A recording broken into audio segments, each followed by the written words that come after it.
Hello students, good evening everyone. பிரவேசிக்கால third பேப்பரில் உங்களுக்கு தமிழில் 15 மார்க்கு, ஒன்றுக்கு 5 மார்க்கு, 6 கொடுத்து 3 கேட்குறாங்க, 3 கேட்குறாங்க இல்லையா? அதில் வந்து ஒன்றுக்கு 5 மார்க்கு, 3 டீட்டெயில் ஆன்சர் பார்க்கலாம். இதில் வந்து நீங்கள் தமிழ் நல்லா தெரிஞ்ச ஸ்டூடெண்ட்ஸும் இருப்பீங்க. ஆனால் எனக்கு தெரிஞ்சு சின்ன சின்ன பிள்ளைங்க நிறையா 5th 6th 7th அந்த மாதிரி குட்டி குட்டி பசங்க படிக்கிறாங்க. அவங்களுக்கு கொஞ்சம் எளிமையாக இருக்கணுமேன்றதுக்காக தான் நான் இது கேட்டாங்க, அதனால் போடுறேன். நல்லா தமிழ் தெரிஞ்சவங்களுக்கு இது அவசியப்படாது. ஆனால் சின்ன குழந்தைங்க படிக்கிறதால அவங்களுக்கு ஒரு வாட்டி கேட்டாங்கன்னா அவங்க படிக்கும்போது பொறுமையாக ஒரு வார்த்தையாக படிப்பாங்க. கோர்வையாக படிக்காததால் அவங்களுக்கு அதுக்கு மீனிங் புரியாது.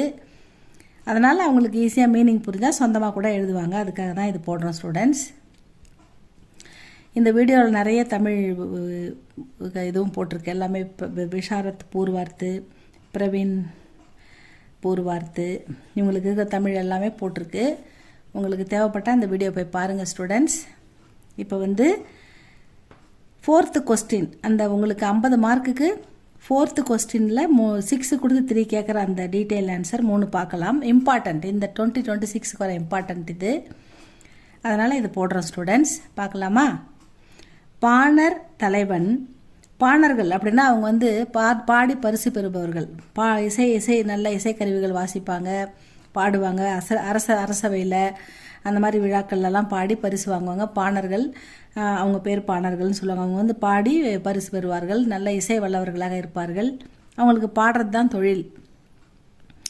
பாணர் தலைவன் காலை பண்ணை, காலையில் பாடுற பாட்டு, பண் அப்படின்னா இசை, காலைல பாடுற பாட்டை மாலையில் பாடியதற்கான காரணம் என்ன அப்படின்னு கேட்குறாங்க. இதுதான் கொஸ்டின். பாணர் தலைவன் இசையில் வல்லவன், அவன் யாழ் வாசிப்பதில் மிகவும் திறமையானவன். தம் இசை திறமையை வளர்க்க பாணர்கள் தினமும் இசை பயிற்சி செய்வது வழக்கம். எதுவுமே பயிற்சி பண்ணால் தானே ஸ்டூடெண்ட் வரும். அதனால் இசைக்கலைஞர்கள்லாம் அவங்க பயிற்சி ப்ராக்டிஸ் பண்ணிக்கிட்டே இருப்பாங்க. ஒரு நாள் நல்லியின் அரண்மனையில் தங்கியிருந்த பாணன் காலை நேரத்தில் நீண்ட நேரம் காலை நேரத்துக்கு உரிய மருதப்பண்ணில் யாழ் வாசித்து கொண்டிருந்தான். அந்த இசையின் இன்பத்தில் தன்னையே மறந்து யாழ் வாசித்து கொண்டிருந்தான். அதை அவர் வாசிக்கிற இசை அவருக்கே ரொம்ப இன்பமாக இருக்குது. அதை கேட்டு மகிழ்ந்து அவர் தன்னை மறந்து வாசிச்சுக்கிட்டு இருக்கார். லயித்து போயிட்டார் இசையில். வெகு நேரம் யாழ் வாசித்து கொண்டு யாழ் வாசித்து நிறுத்திய பின்னும் அவனது காதுகளில் மருதப்பண், அந்த மருதப்பண் காலையில் பாடக்கூடிய அந்த பூபால இசை ஒலித்து கொண்டிருந்தது அப்படின்னு சொல்கிறாங்க. இருங்க. மாலையில் நல்லியின் அரச சபைக்கு சென்ற பாணனின் மனம் முழுவதும் மருதப்பண்ணில் மூழ்கியிருந்தது. காலையில் பாடினார்ல அதே இசையில் இன்னும் அந்த மனம் லைப்பில் அதிலே இருக்குது. அதை விட்டு அவர் வெளியே வரல. ஆகவே மாலை நேரம் ஆகிவிட்டதையும் உணராத பாணன் காலை நேரத்திற்கு உரிய மருதப்பண்ணில் யாழ் வாசித்தான்.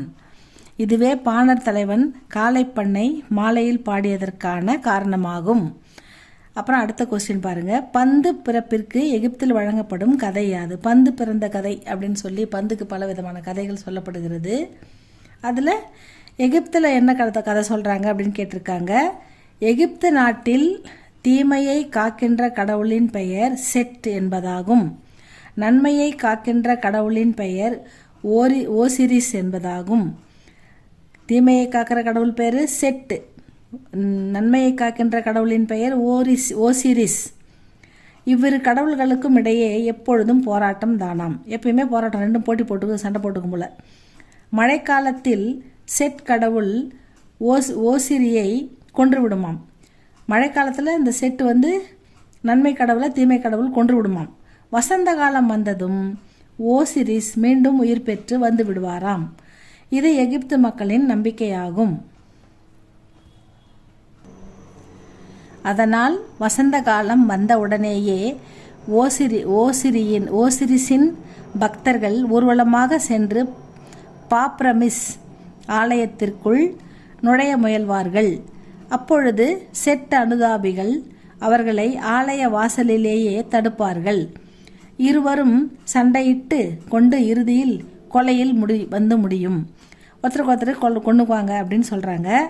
இவ்வாறு ஒவ்வொரு ஆண்டும் நடப்பதை தடுக்க எகிப்து மக்கள் தோல் பொம்மைகளை வைத்து மோதிக்கொள்ள செய்து அதை வேடிக்கை பார்த்து மகிழ்ந்தனர். 2 பொம்மை, நன்மை கடவுள் ஒரு பொம்மை, தீமை கடவுள் ஒரு பொம்மை, ரெண்டுத்தையும் ரெடி பண்ணி ரெண்டுத்தையும் சண்டை போட்டு சொல்லி பார்க்குறாங்க. இந்த மாதிரி ஆளுங்க வெட்டின்னு சாகக்கூடாது, உயிர் சேதம் ஆகக்கூடாதுன்றதுக்காக இந்த மாதிரி மக்கள் வந்து செய்து மகிழ்ந்தனர். தோல் பொம்மைகள் அடிக்கடி சண்டை சமயத்தில் கிழிந்து தொங்கின. அதை அடிக்கும்போது பிச்சுக்கும் கிழிஞ்சிடும் இல்லையா.